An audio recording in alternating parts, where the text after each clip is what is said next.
madaxweynahan waxaas naga ballan qaaday arbacad soo socda in 4 janreeta la keento dhawaanahan social media la yaab leh ka dhaca isku markaba waxaa la aadaa bilaxaw dhagaxa la soo gadana war mas-uul ma hayn saawa marka insha Allah aniga waa dadaalnay daraad waxaa madaxweynaha Kenya ku dhahay waad maqasheen aan malayna exactly ka dambe waxaa la Faisal waa la xiray muqt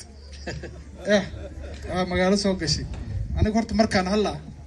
waxaan ka hadlaan waan garani waxaan u hadlaan waan garani takbiir waxaad mas-uul nooga dhigateen lacagna in wala gaari miinahay laakiin inaan afi in noqon oo wax markay dhib jira aan ka hadalan aad noo doorateen marka aniga ma leeyahay xirin waa taagan yahay madaxweynaha dhaartu soo baxay waa isku yarnaxay safartiisu gadaal u dhigi ka dam wixii Mandera ay rabtay meel uu saari 4 janreetan ka soo helnay waa wax iska Afrikaan ah inay week dib u dhacdo way dhici kartaa laakiin saas ballan noogu qaadi arbacad soo socota in la helaan u maleynaa insha Allah waagi meelahan aad ka kacayseen oo biibuwan dadka lagu aruurinayna halayd waxa la Faisal wala qabtay hal la baxay waxa la geey Nairobi loo qaadi duqo oo marka meel fadhi oo ku ay Faisal xalal la qaaday maqtan waxa loo qaaday Nairobi ayaa marka agtii soo maray markaas oo waxaan ka sheekaysanayno waa beenin waa kan socde marka aniga inaan nool yahay oo mas'uul yahay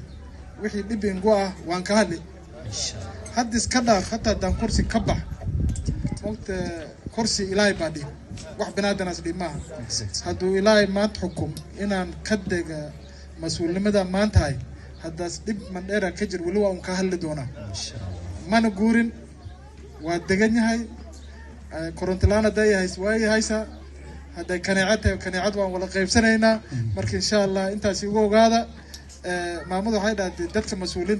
mas'uuliinta raba ma Maxamed kursiganiga u taagan wiiliga fiican inaas imaana muu malaynayo geesiya marka waqtigeeda taa la gaaraa insha Allah. Assalaamu alaykum wa alaykum asalaam wa rahmatullahi ta'ala